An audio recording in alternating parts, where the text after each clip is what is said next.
Kristo. Jubilei 2025,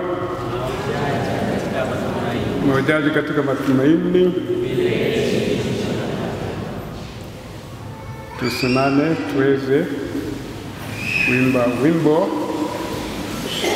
wa kusifu Ekaristi. Ekaristi ni chakula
Asante.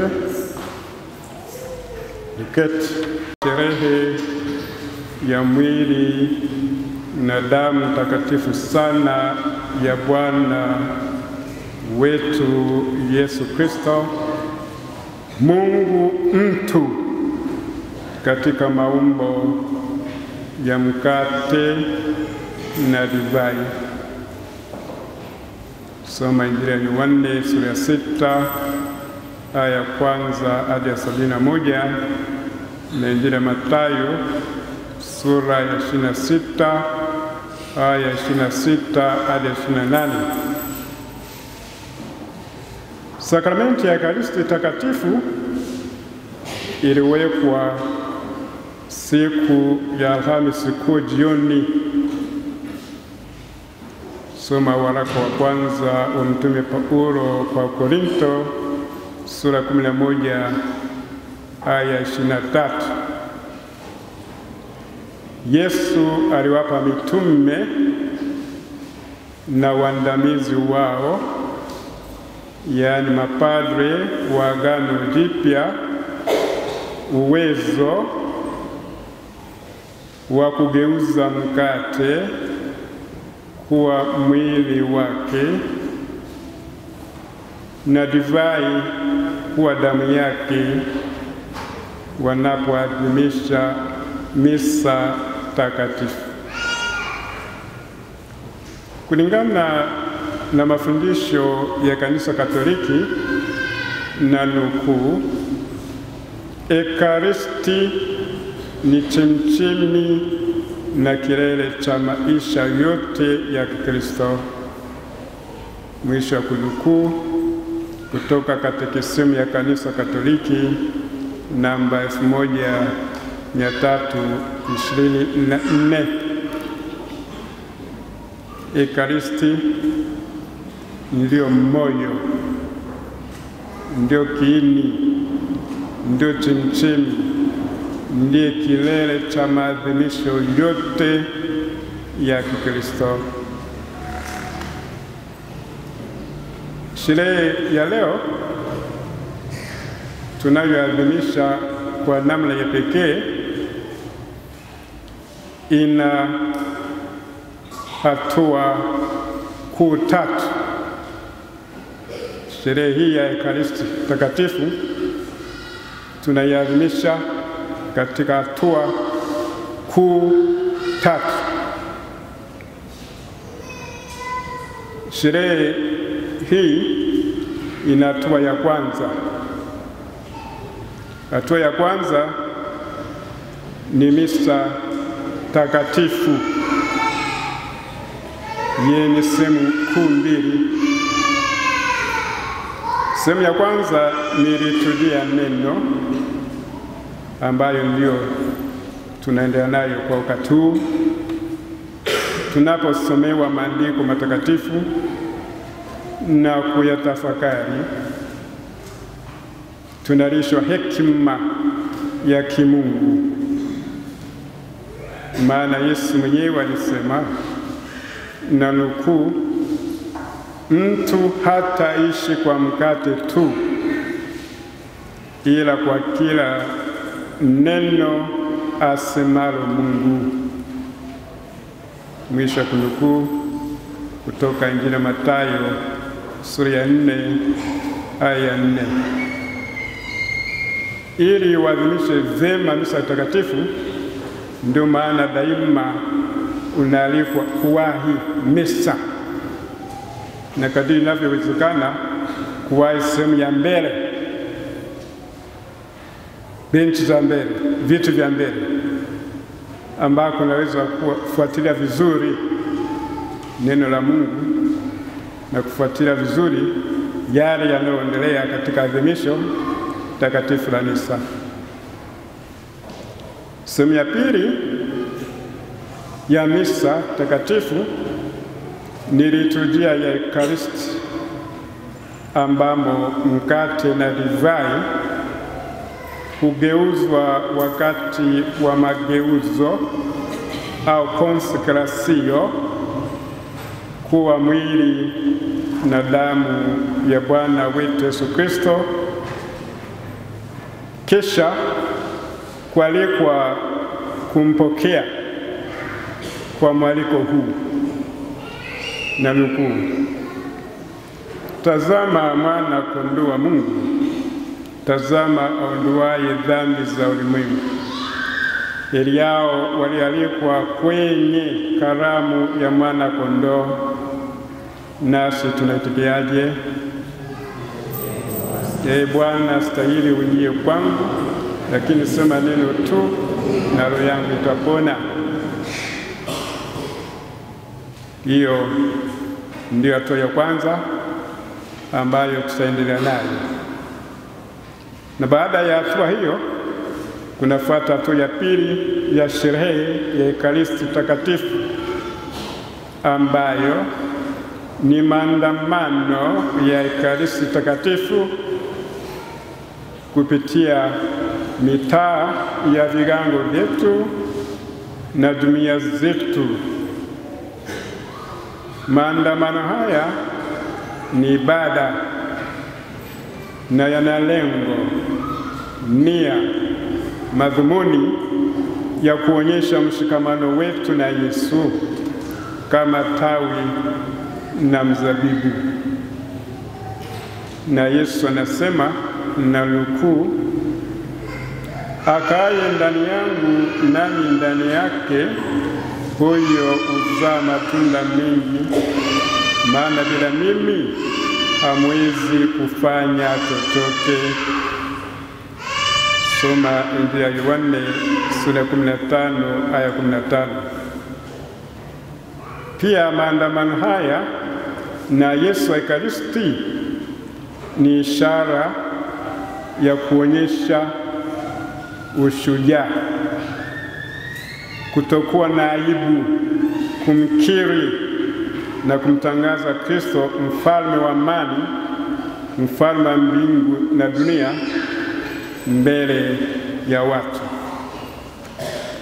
Bwana Yesu mwenyewe amesema, na nukuu, kila mtu anayekiri hadharani kwamba yeye ni wangu, mimi pia nitamkiri mbele ya Baba yangu aliye mbinguni.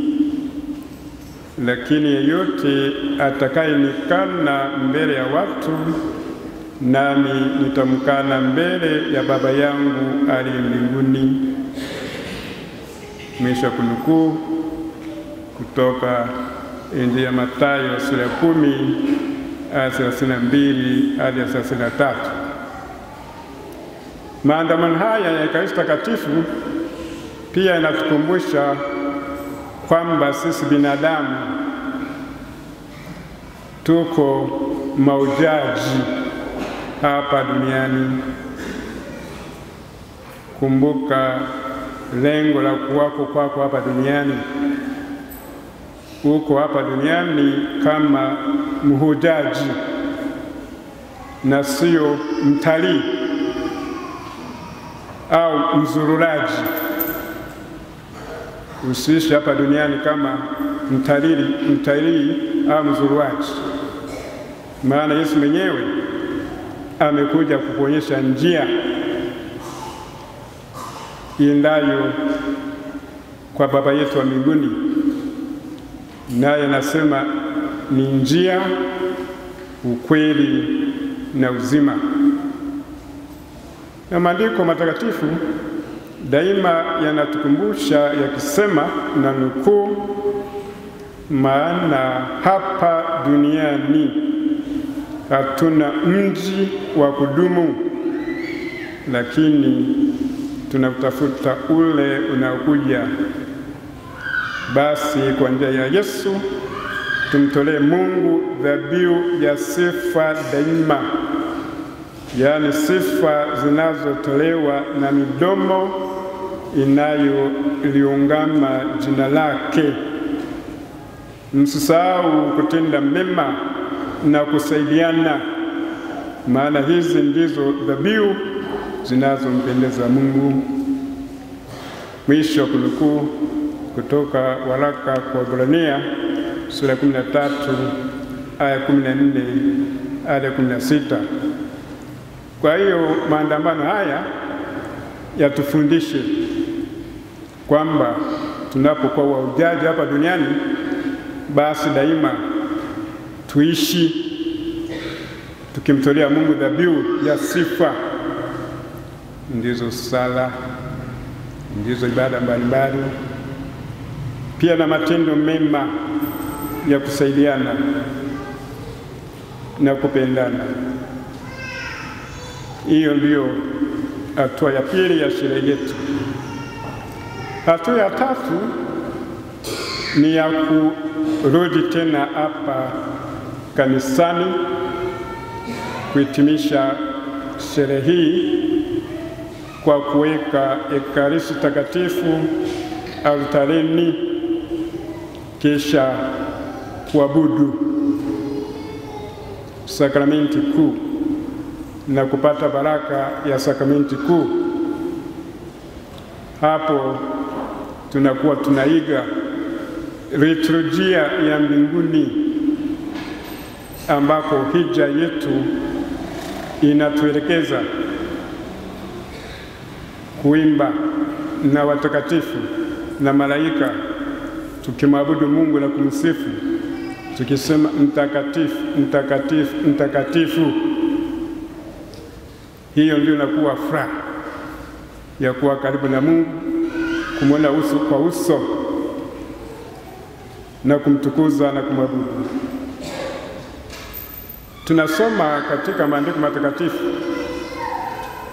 kuhusu liturujia hii ya mbinguni, na nukuu, wale wazee 24 na wale viumbe hai 4 wakajitupa chini wakamwabudu Mungu aliyeketi juu ya kiti cha enzi, wakisema, amina, asifiwe Mungu. Mwisho wa kunukuu kutoka kitabu cha Ufunuo sura ya 19 aya ya 4. Hiyo ndiyo hatua ya tatu itakayohitimisha sherehe yetu ya Ekaristi. Kwa hiyo jitahidi unapokuwa kwenye maandamano, zamu yako ya kutembelea kigango kisha kamilika, jiunge na wengine, tusindikizane mpaka sote tuhitimishe kwa pamoja hapa kanisani. Ni jinsi gani basi tunufaike na Ekaristi Takatifu? Kwanza, tukitaka kupata manufaa stahiki ya Ekaristi Takatifu. Mosi, tujiandae vizuri kimwili na kiroho. Jiandae vizuri kimwili na kiroho. Maandiko matakatifu yanasema, na nukuu, maana kila mnapokula mkate huu na kunywa kikombe hiki, mwatangaza kifo cha Bwana mpaka atakapokuja.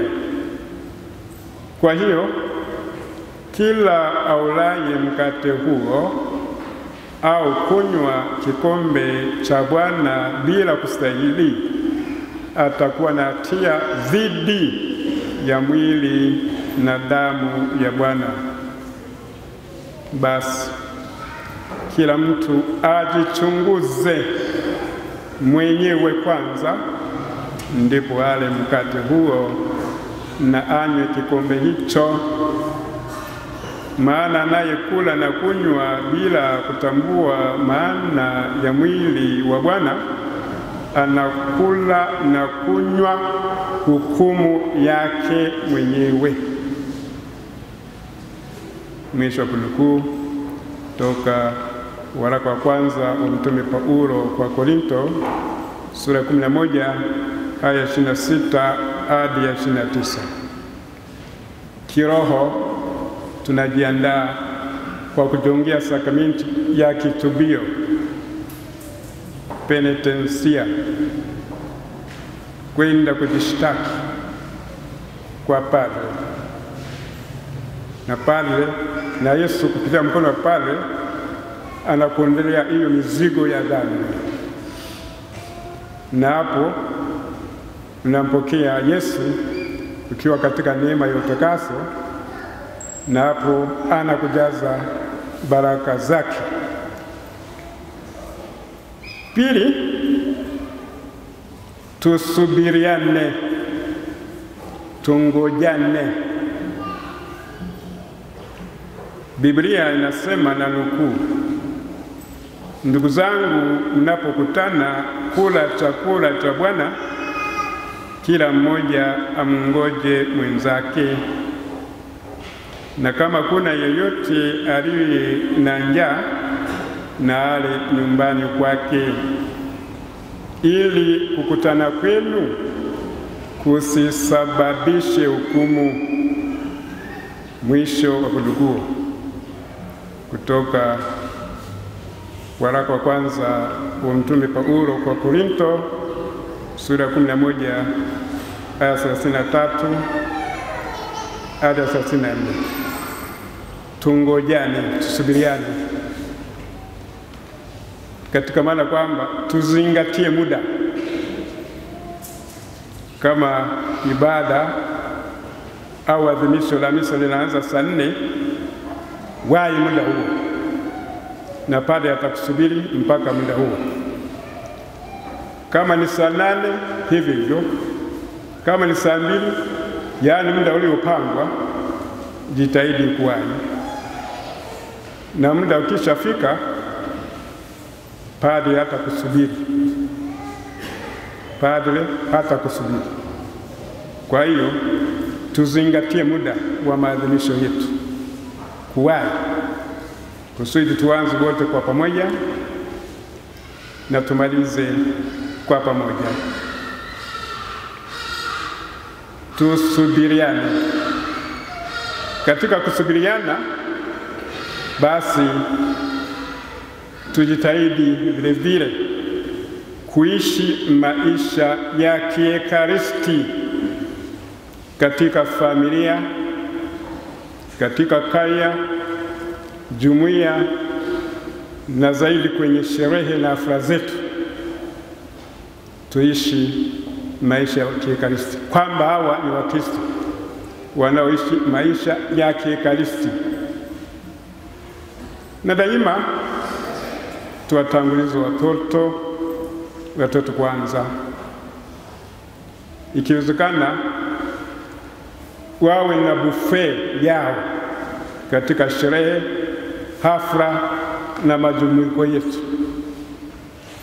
Nashukuru ninapoalikwa mahali pengi, ninaposikia mtangazaji anapotangaza taratibu za mlo, anaanza na watoto, buffet ya watoto. Kwanza nenda jipange kwenye mstari huko, wanaelekezwa. Mgeni wa heshima baadaye. Kwanza watoto wapewe kipaumbele na wahudumiwe vizuri, na kila mmoja ahakikishe kwamba amepata chakula. Na watoto na hamu nzuri ya chakula wajazie vizuri sana, wali washiba. Na wewe mtu mzima usishindane na mtoto mdogo. Mtoto anajaza mlima na wewe unaweka mlima. Kwanza wewe huna hamu ya chakula, utumbo umeshajikunja, lakini utumbo wa mtoto ni kama kipuluzio, unapanuka na una shida. Wewe mtu mzima unapojaza tumbo lianza kusokota. Ndambiko kabisa kuli, weka kidogo tu mzima. Watoto tuwadhumie vizuri. Na wakati wa mlo tuwe na nidhamu. Milo yetu ianze kwa sala ya kubariki chakula na tuimalize kwa mlo kwa sala ya kushukuru. Mlo unapoendelea, vyombo vya kielektroniki, yani simu, kamera, radio, runinga, vizimwe, viwekwe kando. Pengine mkialikwa wakati wa kukata keki kama ipo. Kama hakuna keki na hujaalikwa, weka mitambo yako chini. Weka mitambo yako chini, tufanye jambo moja. Anasema mshika mbili, mmoja mponyoka. Na unapoheshimu mlo na kula kwa utaratibu, unakujengia afya. Usikurupuke katika mlo wako. Kula taratibu kwa utulivu. Mawazo wayaweke hapo kwenye mlo. Kiweka mdomoni, ukitafuna vizuri na kusikiliza utamu, na baadaye kumeza taratibu. Sio kumeza kama kakuku, sio kama kakuku wala kana tafuna. Umepewa meno na ulimi, tafuna usikize utamu. Kwa hiyo basi, ile vyombo vizimwe, tukizingatia kwamba mlo huimarisha umoja, upendo na amani kwa wale wanaoshiriki kifamilia, kikaya, kijumuiya na kadhalika. Hata kama wewe una mwendo kasi katika kula na kushiba upesi, usiondoke kwenye mlo. Wasubiri wengine ambao wanakula taratibu mlo wao. Wasubiri na wenyewe wamalize kwa amani, na usiwalazimishe kula haraka kama wewe. Watu wale kwa amani. Kama minofu mibaki, wasugize wenyewe waweze kuifurahia. Msubiriane ili kwa pamoja mshukuru Mungu kwa mapaji hayo mliojaliwa.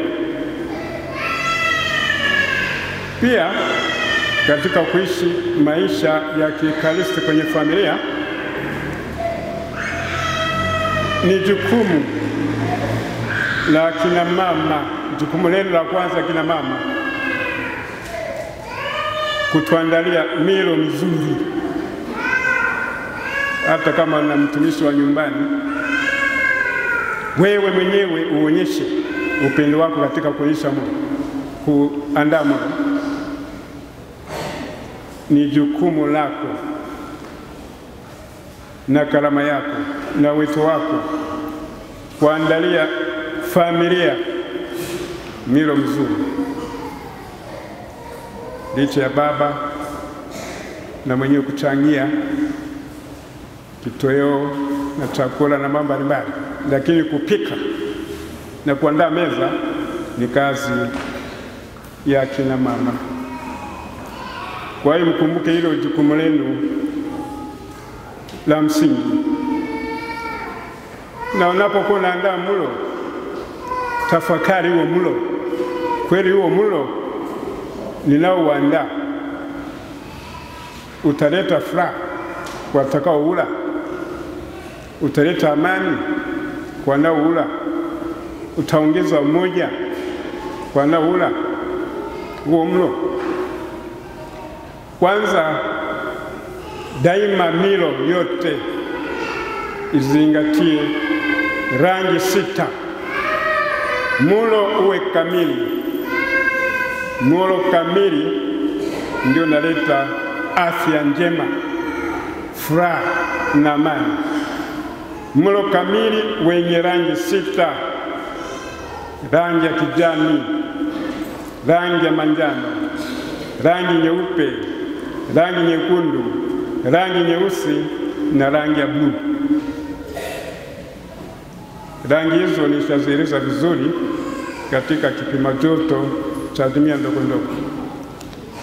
Nenda uangalie pale nilivyoeleza kwa kirefu, uweze kuzingatia rangi hizo kwenye kipima joto cha dunia ndogo ndogo. Na wahenga wetu wamesema na nukuu, usipokula chakula kama dawa. Chakula mara nyingi ni dawa. Nasema usipokula chakula asilia kinachopatikana shambani, sio cha viwandani. Usipokula chakula kama dawa, utakula dawa kama chakula. Manake umeshindwa kula chakula asilia, basi magonjwa yakakunyemelea. Inapokunyemelea unaanza kuyadhibiti kwa dawa.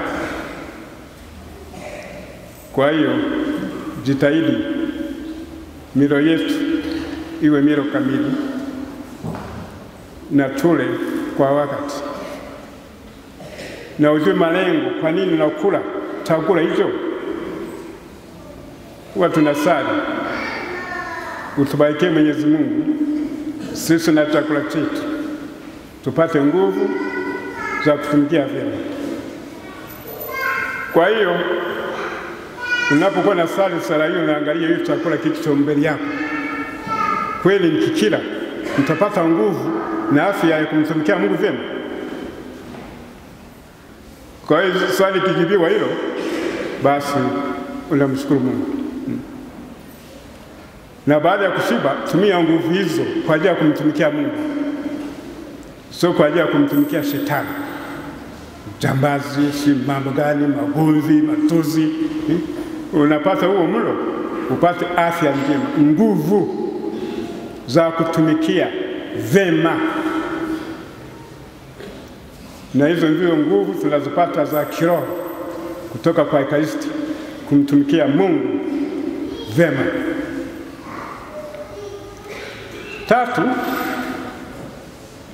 tunufaikeje na Ekaristi Takatifu. Tuwe watu wa shukrani kwa Mungu. Tunapopokea Ekaristi na moyo wa shukrani, tunanufaika zaidi. Na wahenga wetu wamesema kushukuru ni kuomba tena. Rejea kisa cha wakoma 10 Injili ya Luka sura ya 17 aya 11 hadi 19. Njia pekee na namna pekee ya kumshukuru Mungu kwa baraka mbalimbali ni kuhudhuria, ni kuadhimisha, ni kushiriki katika misa. Misa ndio sala kuu ya shukurani kwa Mungu tuliyopewa na Yesu. Tumshukuru Yesu kwa kutupatia Ekaristi Takatifu. Na katekisimu ya Kanisa Katoliki nasema, na nukuu, Ekaristi kwa sababu ni tendo la shukurani kwa kazi ya Mungu. Unaposhiriki misa unakuwa na mshukuru Mungu. Shukurani kwa kazi ya Mungu, yaani uumbaji. Mshukuru kwa kuwa amekuumba na amekupendelea, akakumba katika mfano na sura yake. Kumshukuru kwa ukombozi, amekukomboa, amekupenda kwa njia ya Yesu Kristo alikubali kufia msalabani, kutulipia deni la, pia kwa kututakatifuza kwa njia ya Roho Mtakatifu. Soma katekisimu ya Kanisa Katoliki namba 1328. 4. Tunufaikeje na Ekaristi Takatifu?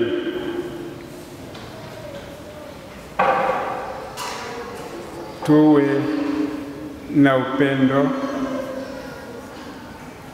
tuache binafsi, tusidharau kidogo kushirikishana na wenzetu, kwamba ni kidogo hiki hakitafaa wengi. Usikibanie kidogo hicho, kitoe. Kisha kitoa kitafanya muujiza. Tumesikia katika somo la Injili kutoka Luka sura ya 9 aya 11 hadi ya 17, mitume wanamwambia Yesu awaage makutano waende katika vijiji na mashamba ya kando kando, wapate mahali pa kulala na kupata vyakula, maana pale walipokuwa ilikuwa nyika tu. Lakini Yesu alishaona, akasema siwezi kuagiza au kuaga hivi hivi, nyinyi wape chakula. Hao mitume walidharau kidogo walichokuwa nacho, wapeni chakula. Ndio hapo mitume wakatambulisha chakula ambacho Yesu alishaona tayari kwamba hatuna kitu zaidi ya mikate 5 na samaki 2. Basi Yesu akasema toa hicho kidogo, samaki wawili na mikate 5. Basi walipovitoa hivyo, ukawa ni mtaji wa Yesu kufanya muujiza kwa ajili ya kuwalisha watu wapatao 5,000. Na nasema 5,000 hao ni wanaume bila kuhesabu watoto na wanawake. Inawezekana walikuwa ni zaidi ya 20,000. Wakala wakasaza vikapu 12. Kwa hiyo tuishi maisha ya Ekaristi, tusidharau kile kidogo, kumegeana au kukitoa kwa kanisa.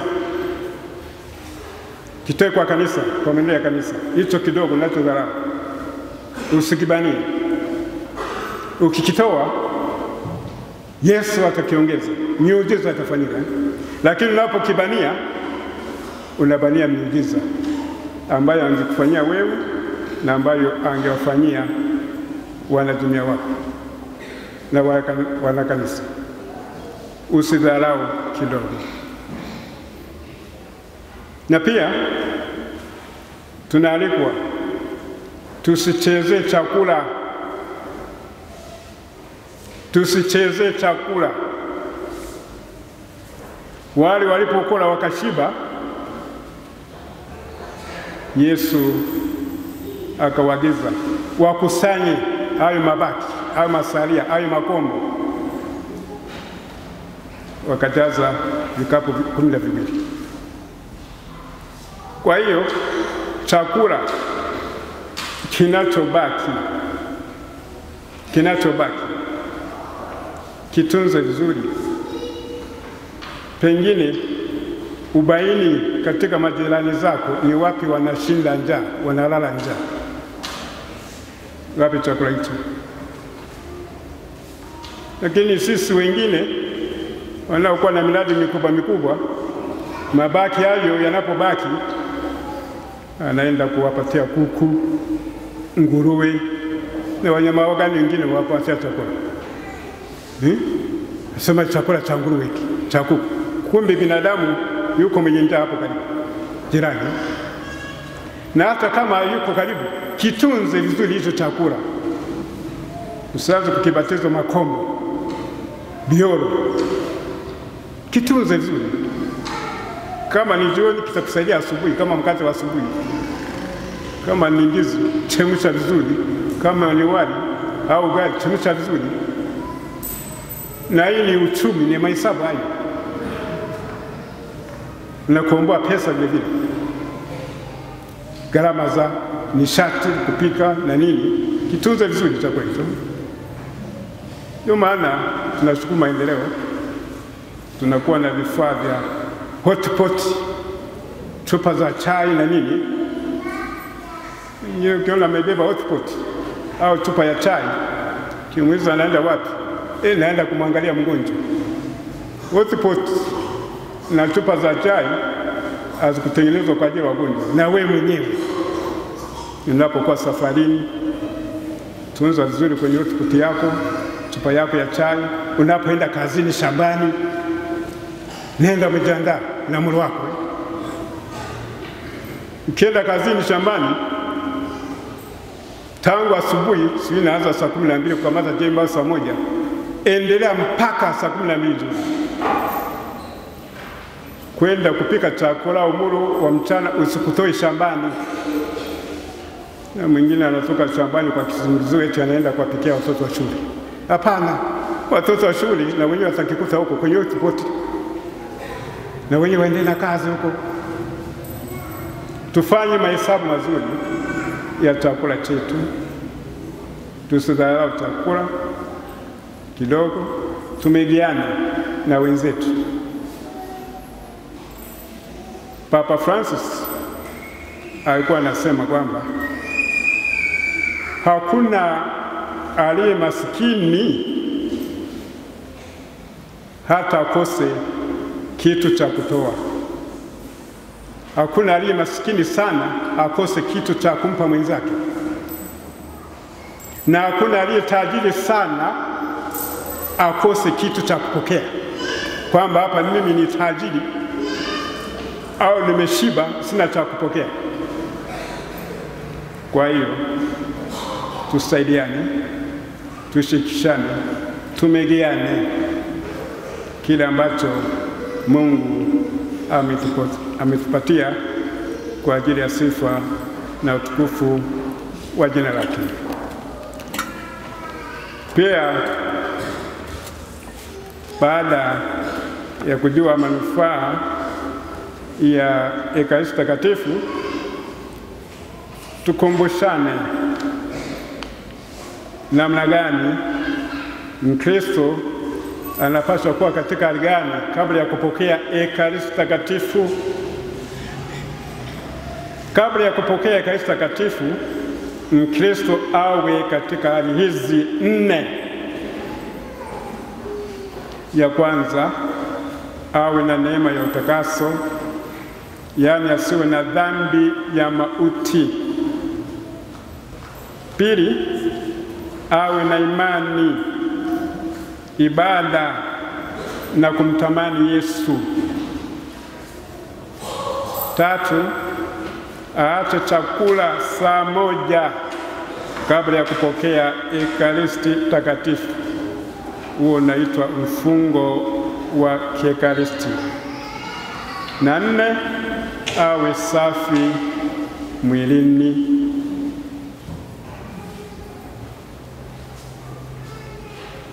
Alafu baada ya kumpokea Yesu tufanye nini? Baada ya kumpokea Yesu wa Ekaristi tufanye mambo matatu. La kwanza, tumwabudu kwa kuwa ni Mungu wetu. Pili, tumshukuru kwa kuwa ni mkombozi wetu. Tatu, tumombe kwa kuwa ni Mwenyezi.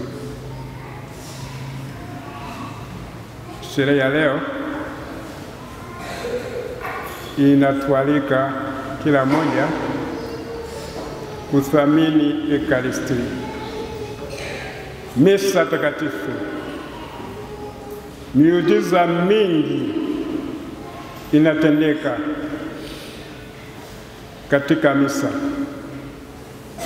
Muujiza wa kwanza unaotendeka katika altari zote za makanisa Katoliki masaa 24 ni kuona Yesu anashuka katika maumbo ya mkate na divai na kuwa mwili na damu yake,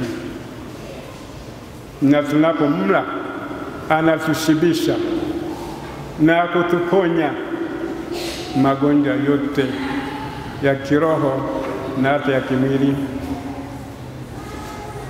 Na miujiza mingi sana imetendeka kwa wale wanaohudhuria misa kila siku.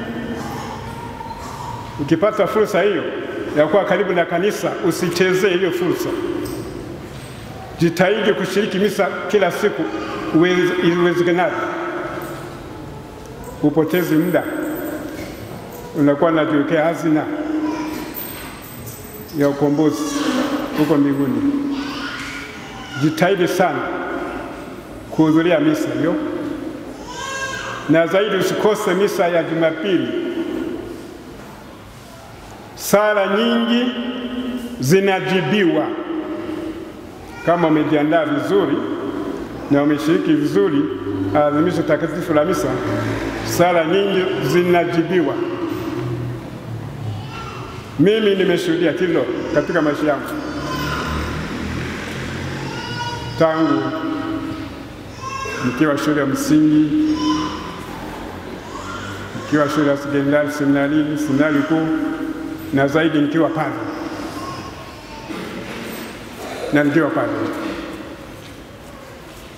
Miujiza mingi naishuhudia katika maisha yangu na katika maisha ya wengine wanaohudhuria na kushiriki misa takatifu mara nyingi bila kuchoka.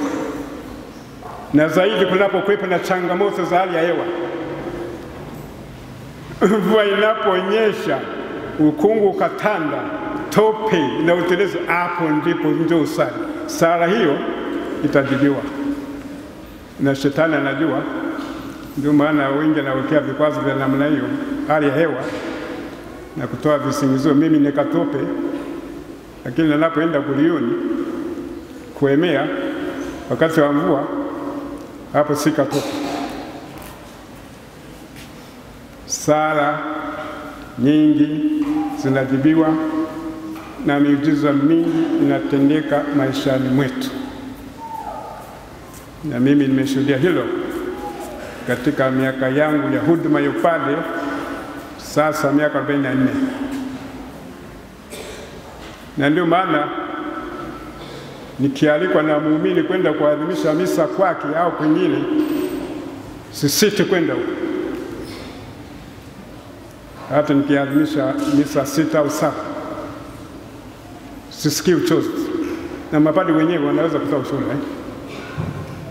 Naweza kuadhimisha misa 6 toka kilango hiki anaenda kingine, na pengine ajala asikii uchovu, asikii njaa. Ni miujiza, ni maajabu. Unaweza kuwa na hali afya mbaya na mgogoro, Wakristo wamekusubiri, wanasema huko nikienda kusali nitaiweza hiyo misa, nitaimaliza. Jinsi ninavyojisikia na nilivyolala, najikaza unakwenda. Ule mgogoro na changamoto ulizokuwa zinakwisha mpaka unamaliza misa, hata ikiwa ni ya masaa 3. Na hili niliweza kulishuhudia kwa Baba Mtakatifu Yohane Paulo wa Pili wakati wa maadhimisho ya mwaka wa Jubilei kuu 2000. Ratiba ilikuwa nzito ya mwaka mzima wa 2000, na afya yake ilishaanza kutetereka. Alikuwa na ugonjwa ule wa kiharusi, mtetemo ule, Parkinson, lakini aliweza kushiriki ibada ndefu ya masaa 3-4 akaikamilisha vizuri bila kuondoka.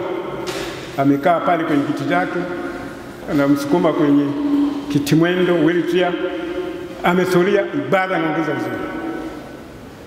Naye ndio maana alitangaza mwaka fulani, mwaka 2005 nafikiri, kaita mwaka wa Ekaristi, kusudi waamini waweze kutafakari, kutathmini maana na thamani ya Ekaristi Takatifu. Naye anasema kwamba nguvu za kuongoza kanisa la ulimwengu alikuwa anazichota wapi? Kwenye Ekaristi, kwa njia ya kuadhimisha misa na kwa njia ya kuabudu Yesu katika tabernakulo au Yesu katika sakramenti kuu. Na ushuhuda unatolewa na baadhi ya Wakatoliki, hasa ambao wako kwenye utume wa kuabudu Yesu wa Ekaristi daima, perpetual adoration. Wengi wameshuhudia sala zao kujibiwa na miujiza maishani mwao. Mama Teresa wa Calcutta alikuwa ni bibi mzee, moyo wake ulikuwa unasukuma na mashine. Aliweza kuongoza shirika hilo la mabinti wa upendo, Daughters of Charity, kwa miaka kadhaa mpaka alipokufa. Kulitokea changamoto huko Chernobyl, Urusi, mabomu nyuklia ililipuka. Gorbachev ilibidi aite wanashirika wake huyo sister waende kuhudumia kule, lakini akasema mnaponiita, na kule walikuwa hawahitaji mambo ya kanisa ya dini ya uchafuta. Akasema kama mnanitaka nije na wanashirika wangu, lazima nije na padre atakayekuwa anatusaidia kuadhimisha misa na kutukomunisha na kutuungamisha. Na wakati huo baadaye Libya kulitokea matatizo hayo wakati wa Gaddafi. Gaddafi na mwenyewe akaona kwamba shirika la masista linaloweza kusaidia ni hili la Mama Teresa wa Calcutta. Ni nchi ya Kiislamu Libya. Basi naye akamwomba, kama nataka nije, mimi nakuja na mapadri. Huduma yetu hii tunaifanikisha sababu ya Yesu wa Ekaristi. Misa, kusali, komunika, kungama. Basi akakubali wakaenda, na ni Mama Teresa mwenyewe alikuwa anatushirikisha aya mubashara kutoka kinywani mwake. Ekaristi ina miujiza mingi. Kuna kijana wa miaka 15 alifariki mwaka sikumbuki 2006, Carlo Acutis, ambaye ilibidi atangazwe mtakatifu Jumapili ya pili ya Pasaka, lakini ndio Baba Mtakatifu Francisco akafariki. Ikabidi maadhimisho hayo yaahirishwe nafikiri mpaka Septemba mwaka huu.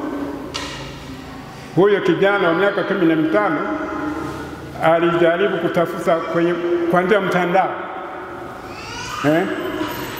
kutangaza miujiza, kaliorodhesha miujiza kadhaa ambayo inaendelea kufanyika kupitia Ekaristi Takatifu na ambayo tayari imeshafanyika.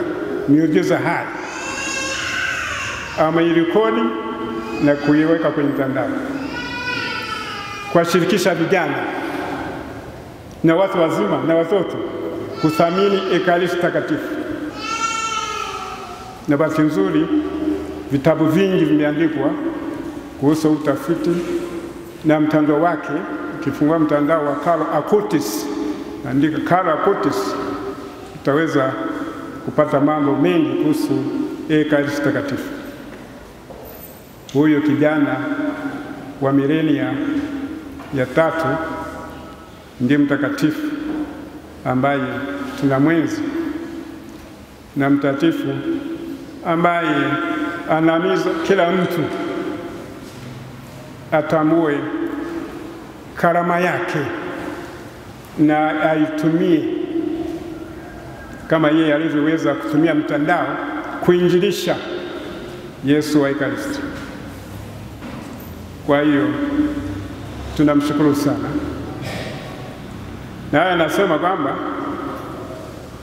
tunazaliwa tukiwa namna tulivyo,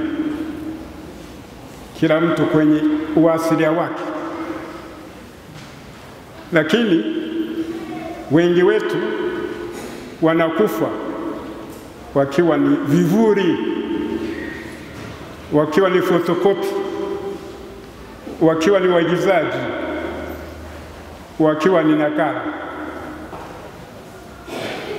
Anasema we are born original, but some of us die photocopies. Nafikiri mmekaelewa. Tumsifu Yesu Kristo. Ili tuweze kuwa watu asilia, tuambatane na Yesu wa Ekaristi kusudi tusije tukafa vivuli tukakosa heri ya mbinguni.